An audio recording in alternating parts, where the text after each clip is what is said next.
मैं कनाडा में एक बहुत अमीर औरत के घर ड्राइविंग करता था। इस औरत की बेटी को कहीं भी जाना होता तो वह मेरे साथ ही जाती थी।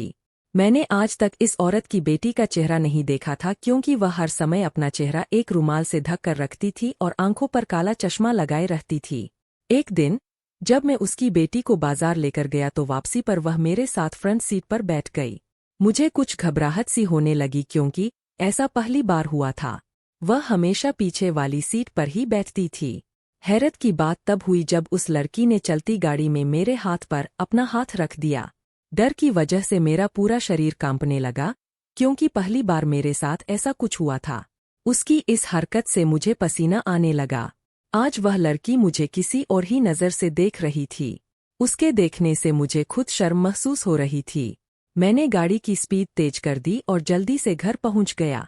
मैं अपने कमरे में बैठकर उस लड़की की आज की हरकत के बारे में सोच रहा था कि उस औरत ने मुझे अपने कमरे में बुला लिया और जो बात उसने मुझसे कही उसे सुनकर मेरे होश उड़ गए। वह मुझसे कहने लगी कि तुम मेरी बेटी से शादी कर लो। इसके बदले मैं तुम्हें बहुत सारा पैसा दूंगी और अगर तुमने मेरी बात नहीं मानी तो तुम पर झूठा इल्जाम लगाकर तुम्हें पुलिस के हवाले कर दूंगी। मैं उसकी लड़की से शादी नहीं करना चाहता था क्योंकि मैं हिंदुस्तान में किसी और लड़की को पसंद करता था, लेकिन अपनी गरीबी और इस औरत की धमकी से डरकर मैंने उसकी बेटी से शादी करने के लिए हाँ कर दी। उसने मुझसे यह भी कहा, अगर तुम चाहो तो 2-3 महीने बाद मेरी बेटी को डिवोर्स दे देना। बस यही सोचकर मैंने शादी कर ली। शादी की रात उस लड़की ने मेरी हालत ही खराब कर दी। मेरी तो आत्मा ही कांप गई जब उस लड़की ने मैं कनाडा आए हुए 1 महीने होने वाला था लेकिन अभी तक मुझे यहाँ कोई अच्छी नौकरी नहीं मिल रही थी। मेरे यहाँ आने का किस्सा भी अजीब था। अगर मैं किसी को बताता तो वह मेरी बात पर यकीन नहीं करता। मैं तो सपने में भी नहीं सोच सकता था कि मुझे यहाँ आने का मौका मिलेगा। मैं अपने घर की गरीबी की वजह से बहुत परेशान था क्योंकि मेरे घर पर मेरी जवान बहन बिंदिया बैठी थी और उसकी शादी की उम्र निकलती जा रही थी।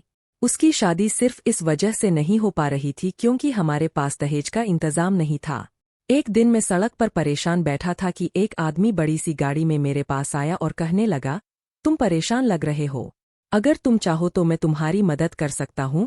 मैंने कहा, तुम जाओ यहाँ से, मैं इस समय बहुत परेशान हूँ, मेरा दिमाग खराब मत करो। वह कहने लगा कि मैं तो तुम्हें नौकरी देने आया था, अगर तुम मेरी बात नहीं सुनना चाहते तो ठीक है, तुम्हारी मर्जी, मैं यहाँ से चला जाता हूँ। मैंने कुछ सोचकर उससे कहा, ठीक है, रुक जाओ, मुझे पूरी बात बताओ। लेकिन मैं अंदर ही अंदर डर भी रहा था कि कहीं आदमी कोई फ्रॉड तो नहीं है। लेकिन वह आदमी कहने लगा, फिक्र मत करो, अगर अपने हालात बदलना चाहते हो तो मेरे साथ चलो, मैं तुम्हें विदेश भिजवा दूंगा, तुम वहाँ मेहनत करके अपने हालात बदल सकते हो। मैं विदेश जाने के बारे में सुनकर फौरन खड़ा हो गया। मैंने सोचा कि एक बार इस आदमी की पूरी बात सुन लेता हूँ, क्या पता उसे भगवान ने मेरी मदद के लिए ही भेजा हो। लेकिन वह आदमी मेरी मदद क्यों करना चाहता था, इसीलिए मैंने उससे पूछ ही लिया, ना तो मैं तुम्हें जानता हूँ और ना तुम मुझे जानते हो, फिर तुम क्यों मेरी मदद करना चाहते हो। वह कहने लगा, मैं ऐसे ही रोज किसी गरीब की मदद कर देता हूँ, भगवान ने मुझे बहुत कुछ दिया है। लेकिन मुझे उस आदमी की बात पर विश्वास नहीं हो रहा था। मुझे उस पर कुछ शक हो रहा था, लेकिन मेरे पास कोई और चारा भी नहीं था। कुछ दिनों पहले ही अपनी बेवकूफ़ी की वजह से मैं एक नौकरी गवा बैठा था।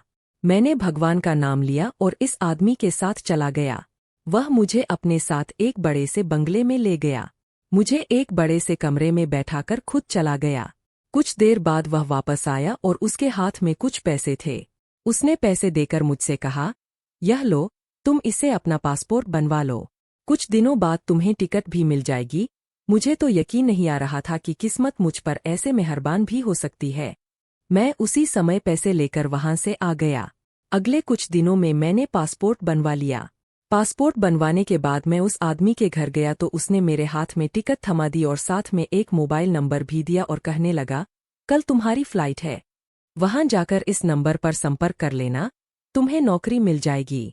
मैं अपने घर वालों को बताकर कनाडा आ गया, लेकिन एयरपोर्ट से निकलने के बाद जब मैंने वह नंबर अपनी जेब में देखा तो वह मुझे नहीं मिला। मुझे एहसास हुआ कि मैंने वह नंबर खो दिया है। मेरे तो पैरों तले जमीन निकल गई थी कि अब मैं क्या करूंगा। मैं तो यहाँ किसी को जानता भी नहीं था। पता नहीं वह आदमी कौन था जिसने मुझ पर एहसान करके मुझे यहाँ भेज दिया था। मेरे पास उस आदमी का कभी कोई नंबर नहीं था। अब मैं यहाँ आकर फंस गया। मैं बहुत परेशान हो गया। पहले तो मैंने यहाँ मेहनत मजदूरी शुरू कर दी ताकि अपने पेट की भूख मिटा सकूं। मुझे यहाँ आए तीसरा महीना होने वाला था, लेकिन मैंने अभी तक अपने घर पर एक भी रुपया नहीं भेजा था। मेरे लिए तो यहाँ पर अपना पेट पालना ही मुश्किल हो रहा था। जैसे तैसे करके मैं 2 वक्त की रोटी कमा रहा था। शायद भगवान को मेरे ऊपर तरस आ गया या मेरी किस्मत अच्छी थी कि एक अमीर आदमी मुझे अपने घर ले गया और माली की नौकरी दे दी। अब मुझे वहां से तनख्वाह भी अच्छी मिलने लगी थी। मेरे मालिक की एक रिश्तेदार औरत थी। वह अक्सर उनके घर पर आती रहती थी और जब भी आती, मुझे घूर घूर कर देखती रहती थी। मैं उनकी यह बात नोटिस करता था। एक दिन मेरे मालिक ने मुझे किसी रिश्तेदार औरत के घर भेज दिया। कहने लगे कि आज तुम वहीं पर काम करोगे और उनके घर पर ड्राइविंग करोगे। वह औरत मुझ पर बहुत मेहरबान थी। मेरी तनख्वाह भी बहुत अच्छी थी। इस औरत ने मुझे रहने के लिए एक बहुत अच्छा कमरा भी दिया था, लेकिन यहाँ की बाकी नौकर सर्वेंट क्वार्टर में रहते थे। सिर्फ मुझे ही अलग कमरा दिया गया था। इस औरत की जवान बेटी थी। जब भी वह कहीं जाती तो मुझे अपने साथ लेकर जाती, मगर मैंने आज तक उसकी शक्ल नहीं देखी थी। वह खुद को एक चादर से ढक कर रखती थी। उसका चेहरा भी एक रुमाल से ढका हुआ होता। अभी कुछ दिन ही गुजरे थे कि मुझे इस औरत की बेटी की हरकतें अजीब सी लगने लगीं। जब भी वह मेरे साथ कहीं जाती, गाड़ी में मेरे साथ आगे बैठ जाती और बहाने बहाने से मेरे करीब आने की कोशिश करती। मेरा हाथ पकड़ लेती, लेकिन मैं डर की वजह से चुप बैठा रहता। उससे कुछ नहीं कहता था। एक दिन उस औरत ने मुझे घर के अंदर बुलाया और मुझसे कहने लगी, तुम्हें अपनी बहनों की शादी के लिए कितने पैसे चाहिए?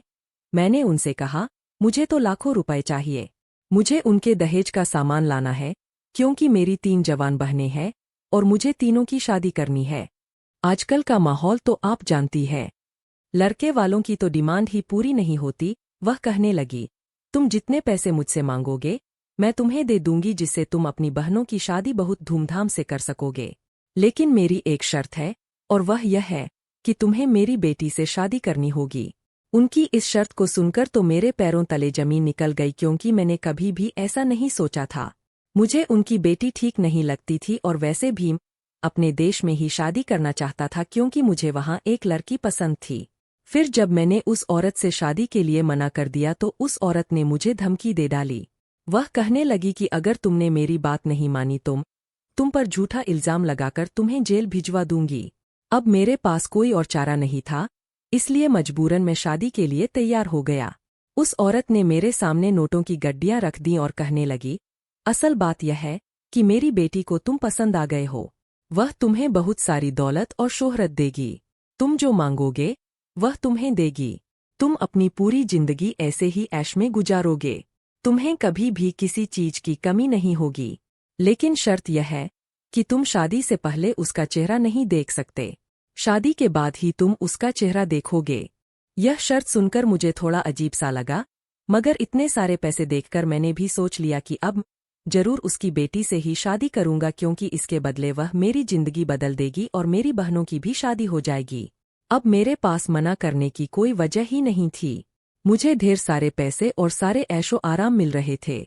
इतने सारे पैसों के बदले अगर मुझे किसी बदसूरत या अपाहिज लड़की से भी शादी करनी पड़ी तो मैं उससे भी शादी कर लेता। यह घाटे का सौदा नहीं था। मैंने उस औरत से बहुत सारे पैसे लेकर अपने घर हिंदुस्तान भेज दिए ताकि मेरी बहनों की शादी जल्द से जल्द हो सके। इस सारे मामले में एक बात पर मुझे शक हो रहा था। इस औरत की बेटी की शक्ल मैंने आज तक नहीं देखी थी, और दूसरी बात यह कि वह मुझसे ही अपनी बेटी की शादी क्यों करना चाहती थी। कोई तो वजह जरूर थी जो वह मुझसे छुपा रही थी। यही बात सोच सोच कर मेरा दिमाग खराब हो गया था। एक दिन वह औरत कहने लगी, 2 हफ्ते बाद तुम्हारी और मेरी बेटी की शादी है। वह शादी से पहले ही यहाँ आ जाएगी, लेकिन तुम उसका चेहरा शादी के बाद ही देखोगे। उस औरत ने मुझे बताया कि उसकी बेटी कुछ दिनों के लिए अपनी मासी के पास दूसरे देश चली गई है। जैसे ही वह वहां से वापस आएगी, उसी दिन तुम्हारी शादी उससे हो जाएगी। मैंने भी हाँ में सिर हिला दिया। मुझे लग रहा था कि औरत हमारी शादी बहुत ही सादगी से करवाएगी, लेकिन इस औरत ने तो इतनी धूमधाम से शादी की तैयारियां शुरू कर दी थीं कि मैं हैरान रह गया। सारे फंक्शन इतने जबरदस्त थे कि मैं सोच भी नहीं सकता था। सारी तैयारियां हो चुकी थीं और फंक्शन भी हो रहे थे, लेकिन उसकी बेटी अभी तक नहीं आई थी। अब मुझे शक हो रहा था कि क्या वह बिल्कुल शादी के समय पर ही आएगी। और यही हुआ। बारात वाले दिन सुबह सुबह मैंने अपने कमरे की खिड़की से देखा। एक बड़ी सी गाड़ी से एक लड़की निकलकर अंदर घर में चली गई और हमेशा की तरह उसने खुद को एक चादर में ढक रखा था और उसका चेहरा भी ढका हुआ था। ऐसी औरत की बेटी थी जो अब मेरी पत्नी बनने वाली थी, मगर उसने आज भी अपने चेहरे पर रुमाल ढका हुआ था। यह सब देखकर मैं हैरान हुआ। फिर सोचा कि चलो जो भी है, अब शादी में कुछ ही समय बचा है और शादी के बाद यह राज भी खुल जाएगा। अब मुझे शादी का इंतजार था। मैंने अपने घर पर इस शादी के बारे में किसी को भी कुछ नहीं बताया था। मैंने सोचा था कि पता नहीं यह शादी कितने दिन तक चलेगी। मैं अपने घरवालों को कुछ भी बताकर परेशान नहीं करना चाहता था। हमारी शादी हो गई और शादी के बाद दुल्हन को मेरे कमरे में पहुंचा दिया गया। मैंने बहुत बेताबी से दुल्हन का चेहरा देखने के लिए उसका घूंघट उठाया। जैसे ही उसका चेहरा मैंने देखा, मेरे तो होश उड़ गए। उस औरत ने कहा था कि मैं तुम्हारी शादी अपनी बेटी से करवाऊंगी, मगर दुल्हन के रूप में जो लड़की मेरे सामने बैठी थी, वह कोई और नहीं थी। मेरे मुंह से चीख निकलते निकलते रुक गई। मेरा पूरा शरीर कांप रहा था और फिर अचानक मेरे सामने मेरा अतीत आ गया। जब मैं हिंदुस्तान में था, मेरा नाम आयुष है और मैं एमए करने के बाद नौकरी के लिए मारा सड़कों की धूल छान रहा था। हर नौजवान की तरह मेरा भी हिंदुस्तान से बाहर जाने का सपना था। मोबाइल पर बाहर रहने वालों की जिंदगी की वीडियो देख देख कर मेरा भी सपना हो गया था कि काश मेरा भी किसी बाहर के देश में वीजा लग जाए और मैं भी वहीं रहने चला जाऊं। मैं सबसे बड़ा भाई था और मुझसे छोटे 5 भाई बहन और थे। कभी कभी तो मुझे अपने माता पिता पर भी बहुत गुस्सा आता था कि उन्हें इतने बच्चे पैदा करने से पहले अपने ऊपर और हमारे हालात पर ध्यान देना चाहिए था। अगर वे कम बच्चे पैदा करते तो मेरी जिंदगी आसान होती। घर का बड़ा बेटा होने के नाते मेरे कमजोर कंधों पर बहुत सारी जिम्मेदारियां थीं। मैंने एमए करने के बाद ही नौकरी करनी शुरू कर दी थी। सुबह में मैं कॉलेज जाता और शाम में जॉब करता था। ऐसे ही मैंने अपनी पढ़ाई कंप्लीट कर ली और फिर नौकरी के लिए सड़कों की धूल छानने लगा। लेकिन आज के समय में नौकरी मिलना कोई आसान काम नहीं है। बड़ी मेहनत के बाद और बहुत मुश्किल से एक बड़े साहब के यहाँ ड्राइवर की नौकरी मिल गई। सैलरी भी अच्छी खासी थी, इसलिए मैं खामोशी से वहाँ काम करने लगा। सुबह 7 बजे से ही मैं अपनी नौकरी पर चला जाता था और साहब की बेटी को दफ्तर छोड़ने चला जाता। कभी दोपहर को 2 बजे, कभी शाम को 5 बजे मैं मैडम को ऑफिस से घर वापस लाता। मुझे इसके अलावा और कुछ काम नहीं था। बाकी समय में मैं फ्री ही रहता क्योंकि मेरा काम सिर्फ साहब की बेटी को ऑफिस छोड़ने जाना और लाने का था। साहब की बेटी ने हमेशा अपना चेहरा कवर किया होता था। मैंने अभी तक उसका चेहरा नहीं देखा था और ना ही मुझे देखने की कोई ख्वाहिश थी क्योंकि मैं वहां पर सिर्फ अपना काम करने जाता था। मैं नहीं चाहता था कि मेरी किसी हरकत की वजह से मुझे इस नौकरी से निकाला जाए। मेरे घर के हालात भी ऐसे नहीं थे कि मैं कुछ दिन भी घर बैठकर खा सकूं। मेरे दोस्त मुझे समझाते थे कि अपने मालिक की बेटी को अपने प्यार के जाल में फंसा लो क्योंकि वह 1 करोड़पति बाप की बेटी है और तुम भी कुछ कम स्मार्ट नहीं हो। अगर उसे एक बार तुम पसंद आ गए तो सारी जिंदगी तुम्हारी मौज में कटेगी। मैं उनकी इस बात के बारे में कभी कभी सोचता और मेरे दिल में ख्याल आता कि वे सही कह रहे हैं। अमीर होने का यह शॉर्टकट और बहुत ही आसान तरीका था, लेकिन मैं डर की वजह से मालिक की बेटी के सामने नजर तक नहीं उठा सकता था। इस लड़की ने भी कभी मुझसे बात करने की कोशिश नहीं की थी, बल्कि मुझे तो ऐसा लगता था कि वह शायद गूंगी है, क्योंकि इस 1 महीने के दौरान मैंने उसे बात करते हुए कभी नहीं सुना था। मेरे दोस्त मुझे कहते थे कि तुम खुद ही बात करने की कोशिश कर लिया करो, क्या पता वह जवाब दे दे। एक दिन मैंने बहुत हिम्मत से उससे बात करने की कोशिश की और कहा, मैडम, मुझे कल छुट्टी चाहिए। कल मैं आपको छोड़ने और लेने नहीं आ पाऊंगा। मुझे कुछ जरूरी काम है। मैंने सोचा कि वह मुझसे कुछ तो कहेगी, पूछेगी कि क्यों छुट्टी करनी है, क्या वजह है या तुम्हें क्या काम है। लेकिन उसने तो मुझसे एक शब्द भी नहीं कहा और सिर्फ अपना सिर हिला दिया। मुझे खुद पर बहुत गुस्सा आया। मैंने सोचा कि क्यों मैं इस पत्थर दिल लड़की से अपना सिर टकरा रहा हूँ। मुझे नहीं लगता कि यह किसी भी सूरत में मेरे जाल में फंसेगी। अगले दिन मैंने जानबूझकर छुट्टी कर ली क्योंकि मैडम से छुट्टी की बात कर चुका था। अब मेरे पास छुट्टी करने के अलावा कोई और चारा नहीं था। मैंने सोचा कि अगर छुट्टी करके अगले दिन जाऊंगा तो वह मुझसे जरूर पूछेगी कि कल तुम्हें क्या काम था। लेकिन उसके पूछने से पहले ही उसके पिता ने मुझसे पूछ लिया, कल तुम कहाँ गायब थे? आए क्यों नहीं थे? मैंने कहा, साहब जी, आप कल घर पर नहीं थे। मैंने मैडम साहिबा को बता दिया था कि मुझे कुछ जरूरी काम है, इसी वजह से मैं कल नहीं आ सका। साहब ने कहा, अच्छा ठीक है, मगर अगली बार छुट्टी लेनी हो तो मुझे जरूर बताकर जाना। मेरी बेटी से तुम्हें कुछ बात करने की जरूरत नहीं है, आगे से यह बात ध्यान रखना। मैं उनकी बात पर हैरान होकर सोचने लगा कि साहब अपनी बेटी से इस कदर नाराज क्यों रहते हैं। मैंने कभी भी उनको मैडम से प्यार से बात करते हुए नहीं देखा था। एक दिन घर के पुराने नौकर से मालूम हुआ कि वह साहब की बेटी नहीं है, बल्कि साहब के भाई की बेटी है। उसका नाम खुशबू है, लेकिन सब उसे मैडम कहते हैं। वैसे तो वह किसी और देश में रहती है, मगर साल के कुछ महीने यहाँ बिताती है। साहब को उसके काम से बहुत नफरत है, मगर वह उसे कुछ कहते नहीं। मैंने आज तक ध्यान से नहीं देखा था कि वह कहाँ जाती है और क्या काम करती है। मैं सिर्फ उसे छोड़कर वापस गाड़ी लेकर आ जाता था। अगले दिन मैंने जिस ऑफिस के सामने उसे छोड़ा था, जब मैंने वहां का बोर्ड पढ़ा तो मेरे होश उड़ गए। वह तो कोई सेंटर था जो किन्नरों की देखभाल के लिए बना था। वह लड़की उसी सेंटर के अंदर चली गई। मैंने गाड़ी कुछ दूर खड़ी कर दी। कुछ देर बाद कुछ किन्नर वहां से बाहर निकले, तो मैंने एक आदमी से पूछा कि यहाँ की मालकिन कौन है। उसने मुझे बताया कि रिया मैडम है। बहुत बड़े घराने से उनका ताल्लुक है। वह बहुत अमीर है और एक बहुत अच्छी लड़की है। वे यहाँ पर किन्नरों को पढ़ाने आती है। मैं उनसे बहुत इम्प्रेस हुआ। सोचा कि रिया मैडम कितनी अच्छी है, इन्हें किन्नरों का कितना ख्याल है। अब वह मुझे सच में बहुत अच्छी लगने लगीं। मैंने धीरे धीरे उनसे बातचीत करनी शुरू कर दी। कुछ दिनों में ही वह भी मेरे साथ घुल मिल गईं। अब अक्सर हमारी बातचीत होती रहती थी। अब वह गाड़ी में बैठते ही अपने चेहरे से रुमाल हटा लिया करती थीं और पूरे रास्ते हमारी बातें होती रहती थीं। मुझे भी उनके चाचा की तरह उनका किन्नरों के लिए काम करना अच्छा नहीं लगता था, लेकिन मैं उनसे यह बात नहीं कह सकता था। अब मुझे लगने लगा था कि वह भी दिल ही दिल में मुझे पसंद करने लगी है। बहुत जल्द हमारी मुलाकातों की खबर रिया मैडम के चाचा के कानों तक पहुंच गई। एक दिन उन्होंने मुझे अपने घर बुलाया और मुझसे कहने लगे, क्या तुम जानते हो रिया की असलियत क्या है? अगर तुम रिया की असलियत जान जाओगे तो उल्टे कदमों यहाँ से भाग जाओगे। उससे मिलना तो दूर, उसका चेहरा तक देखना पसंद नहीं करोगे। मैंने उनसे कहा, ऐसी क्या सच्चाई है रिया मैडम की? मैं उनसे शादी करना चाहता हूँ। साहब मेरी बात सुनकर अजीब नजरों से देखने लगे और कहने लगे, वह कोई लड़की नहीं है, बल्कि वह तो एक किन्नर है। न वह मर्द है और न औरत, बल्कि वह तीसरी जाति से ताल्लुक रखती है। तुम उससे कैसे शादी कर सकते हो? यह सुनकर तो जैसे मेरे सिर पर आसमान टूट पड़ा। मैं सोचने लगा कि मुझे रिया का उन लोगों से लगाव देखकर ही समझ जाना चाहिए था कि उसकी सच्चाई क्या है। जब भी वह उनके साथ होती थीं, तो यही लगता था कि वह भी उन्हीं का एक हिस्सा है, मगर मैंने कभी उस पर शक करने का सोचा भी नहीं था। साहब ने मुझसे सच ही कहा था। मैं रिया की सच्चाई सुनकर उल्टे कदमों वहां से भाग गया। रिया से हर तरह का रिश्ता मैंने खत्म कर लिया था। अब मेरा उसके साथ कोई संपर्क नहीं रहा था, क्योंकि उसने मेरे साथ इतना बड़ा धोखा किया था।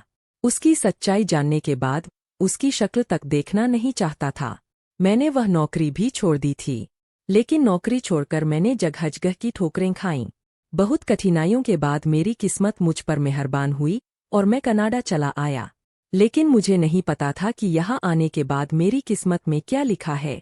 अपनी शादी के लिए हाँ करते हुए मेरे दिमाग में रिया का ख्याल भी नहीं आया था, मगर जो सोचा नहीं था वह हो गया। इस समय मेरी दुल्हन के रूप में कोई और नहीं, बल्कि रिया ही मेरे सामने बैठी थी।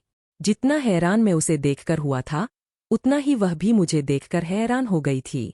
मैंने अपना सिर दोनों हाथों से थाम लिया। मैं यह सोच सोच कर पागल हो रहा था कि मैंने किन्नर से शादी कर ली है। मुझे चक्कर आने लगे थे, लेकिन अब मेरे पास कोई और रास्ता नहीं था। मैं मैडम से पैसे ले चुका था और अपने घर भेज चुका था, और उनसे मेरी बहनों की शादी की तैयारियां भी चल रही थीं। अगर मैंने मैडम से पैसा नहीं लिया होता, तो मैं उसी समय वहां से भाग जाता। मेरी मजबूरी और लालच ने मुझे किन्नर से शादी करने पर मजबूर कर दिया था, और अब वह किन्नर मेरी पत्नी के रूप में मेरे सामने बैठी थी। मैंने गुस्से में आकर उसे अपने कमरे से निकाल दिया। वह कुछ नहीं बोली और खड़ी होकर अपनी माँ के पास चली गई। जैसे ही वह कमरे से बाहर गई, मैंने उसी समय दरवाज़ा अंदर से लॉक कर लिया। मैं उसे अपने कमरे में 1 मिनट भी बर्दाश्त नहीं कर सकता था। पूरी रात जागते हुए गुजरी। जैसे ही सुबह हुई, उसकी माँ मेरे पास आई और धमकी देकर बोली, चुपचाप मेरी बेटी को अपना लो और फंक्शन के लिए तैयार हो जाओ, वरना तुम्हें पता है ना मैं तुम्हारे साथ क्या कर सकती हूँ। मैं तुम्हें जेल भिजवा दूंगी। तुम्हें अपनी बाकी की सारी जिंदगी वहीं काटनी पड़ेगी। सोचो तुम्हारे परिवार वालों का क्या होगा।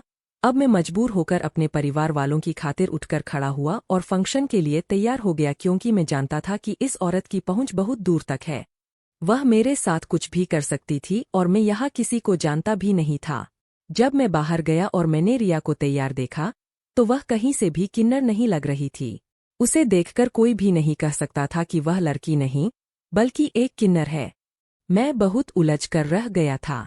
फंक्शन खत्म होने के बाद रात को मैं कमरे से बाहर निकलकर लॉन में आ गया। तब उसकी माँ मेरे पास आई और प्यार से मुझसे कहने लगी, तुम यहाँ बाहर क्यों खड़े हो? मैंने उनसे बहुत गुस्से में कहा, आपने मुझे धोखा दिया है। आपने मुझसे कहा था कि मेरी शादी आपकी बेटी से होगी, यानी एक लड़की से। लेकिन आपने मुझे धोखा दिया और मेरी शादी किन्नर से करवा दी। आपने मेरी मजबूरी का फायदा उठाया। वह कहने लगीं, तुम्हें किसी ने गलत खबर दी है। मेरी बेटी किन्नर नहीं है, बल्कि सच्चाई कुछ और ही है जो तुम नहीं जानते। मैंने उनसे कहा, मुझे कोई सच्चाई नहीं सुननी, बस आप मेरी जान छोड़ दें। इससे पहले वह मुझसे कुछ कहती, रिया कमरे से निकलकर आई और बोली, ठीक है, 2 महीने बाद तुम मुझे डिवोर्स देकर वापस हिंदुस्तान जा सकते हो और मेरी माँ ने तुम्हें जितने भी पैसे दिए हैं वह भी तुमसे वापस नहीं लिए जाएंगे। लेकिन मेरी एक और शर्त है। रिया की यह बात सुनकर मैं बहुत ज्यादा खुश हो गया कि चलो 2 महीने बाद ही सही मेरी जान तो छूट जाएगी। रिया की शर्त यह थी कि इन 2 महीनों के लिए मुझे उसका अच्छा पति बनने का नाटक करना होगा, क्योंकि अभी हमारी शादी हुई थी और हमें रोज दावतों पर जाना पड़ रहा था। मैं बहुत हैरान होता और सोचता रहता था कि क्या यहाँ कनाडा में कोई भी रिया की असलियत नहीं जानता कि वह क्या है। इन 2 महीनों के अंदर मैंने उस पर पूरी नज़र रखी, लेकिन मुझे कोई भी ऐसी वैसी बात पता नहीं चली। दिन के समय मुझे हर वक्त उसके साथ रहना पड़ता था, लेकिन रात होते ही मैं दूसरे कमरे में चला जाता और वह अपने कमरे में जाकर सो जाती। ऐसे ही करते करते 2 महीने पूरे हो गए। मैंने डिवोर्स के पेपर तैयार करवा लिए थे। मेरे साथ मुझसे कहने लगी कि तुम एक बार फिर से सोच लो, अभी भी समय है। तुम सच्चाई नहीं जानते हो, वरना ऐसा ना हो कि जब तुम्हें सच मालूम हो तो तुम्हारे पास पछताने के अलावा और कोई चारा न बचे और तुम हाथ मलते रह जाओ और अपने किए पर जिंदगी भर पछताते रहो। मैं समझ गया था कि वह मुझे रोकने के लिए ऐसे हथकंडे इस्तेमाल कर रही है। वह मुझे इमोशनली ब्लैकमेल करके अपनी बेटी के साथ ही रखना चाहती है। लेकिन मैं हिंदुस्तान वापस जाने का फैसला कर चुका था। मैं उससे डिवोर्स देकर वापस आ गया। अब यहाँ आकर मुझे एक नए सिरे से अपनी जिंदगी की शुरुआत करनी थी। यहाँ मेरे पास कोई नौकरी भी नहीं थी, इसलिए मैंने मेहनत करनी शुरू कर दी। जो मेरे दिल में सपने थे वह सब खत्म हो गए थे। 3 साल की कड़ी मेहनत के बाद एक छोटा सा बिजनेस खड़ा करने में कामयाब हो गया। इसी काम के सिलसिले में एक बड़े ब्रांड के ऑफिस में मीटिंग करने मुझे अपने दोस्त की कंपनी में जाना पड़ा।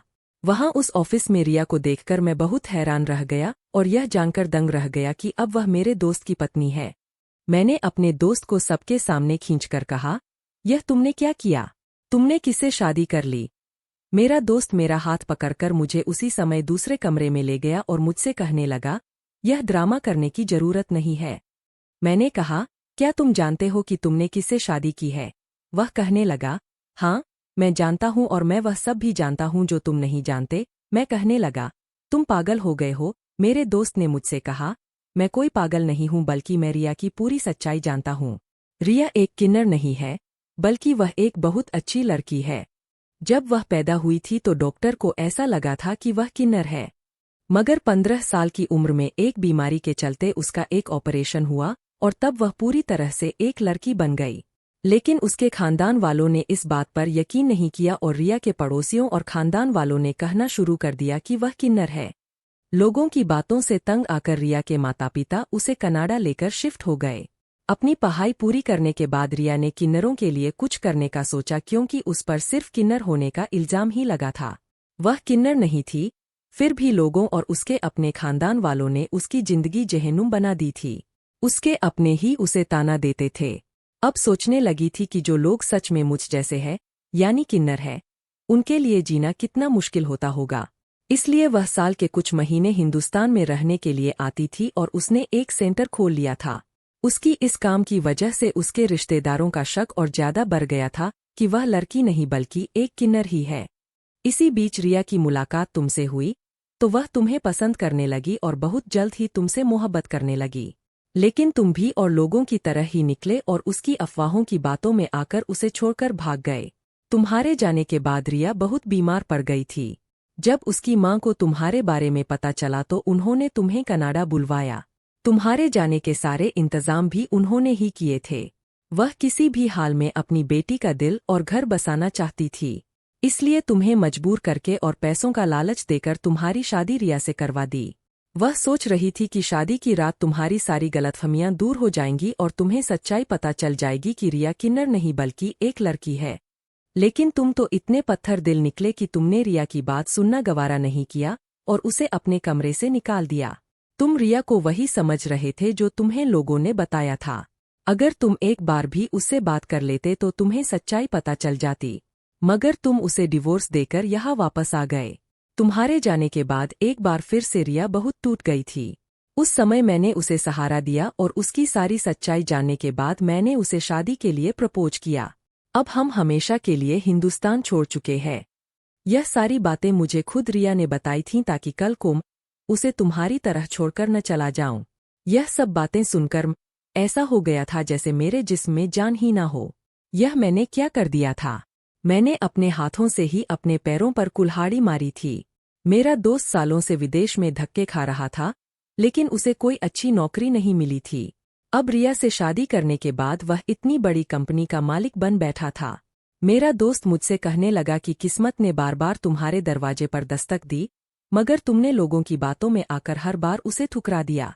तुम बहुत किस्मत वाले हो कि रिया जैसी लड़की को तुमने छोड़ दिया। सारी बात पूरी होने के बाद मैं बहुत दुख के साथ उस ऑफिस से बाहर निकल गया। इन सब में सारा कसूर मेरा अपना था। सारी गलती मेरे अकेले की ही थी। काश मैं उस समय रिया की बात सुन लेता तो प्रिया मेरी पत्नी होती। मैंने तो उसके साथ बहुत गलत किया था, इसीलिए शायद भगवान ने उसे मुझसे दूर करके उसे एक अच्छा जीवन साथी दे दिया था। अब मेरे पास पछतावे के अलावा और कुछ भी नहीं था। काश तब मैं उसे समझ पाता। अब सारा जीवन मुझे इस पछतावे के साथ ही बिताना था, क्योंकि मेरे जैसे बेवकूफ़ की सजा यही होती है कि वह काश के सहारे ही अपनी जिंदगी गुजार ले। दोस्तों, मुझे उम्मीद है कि आपको हमारी कहानी पसंद आई होगी। अगर कहानी पसंद आई है तो वीडियो को लाइक करें।